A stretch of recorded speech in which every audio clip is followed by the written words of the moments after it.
புதிய மனுஷனை தரித்து கொள்ள என்ன செய்யணும்? சிம்பிள்.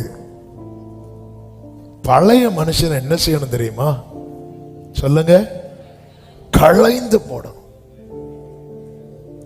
களைந்து போட முடிய மாட்டேங்குது. பல வருட வைராக்கியம் இன்னும் உள்ள இருந்துட்டே இருக்கு. அதுலதான் சொல்லப்பட்டு கெட்டு போகிற புது ரசத்தையும் பல ரசத்தையும் பழசையும் சேர்த்து வச்சா அது என்ன ஆயிரும்? கெட்டு போயிரும்.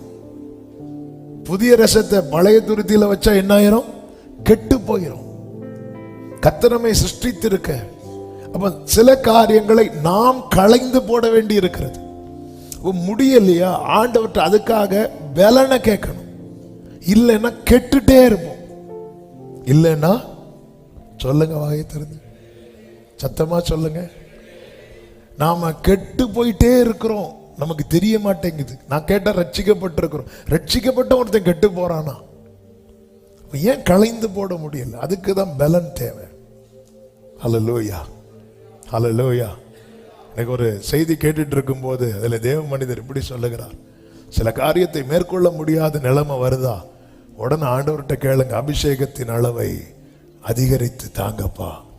என்னுடைய அபிஷேகத்தின் அளவை நீங்க கூட்டுங்க ஆண்டவரே அப்படின்னு ஜெபம் பண்ணுங்க என்று. ஆமென். எவ்வளவு நல்ல ஒரு வார்த்தை. அப்ப ஏன் ஆண்டவர் இதை என்னால விட, இந்த ஆளை என்னால மன்னிக்க முடியல, இந்த நபரை என்னால நேசிக்க முடியவில்லை அப்படிங்கிற ஒரு நிலைமை வரும்போது நம்ம 1000 காரணங்களை அடுக்கிறோம். நம்ம காரணம் மனுஷங்க முன்னாடி ஓகேயா இருக்கலாம், ஆனா நமக்கு தெரியாம இல்ல, ஒரு சத்தியத்தை எல்லாரும் புரிந்து கொள்ளுங்க, அது நம்மளை கெட்டு போக பண்ணிட்டே இருக்கு. செத்த ஈக்கள் பரிமள தைலம் முழுவதையும் சொல்லுங்க நாரி போக பண்ணும்.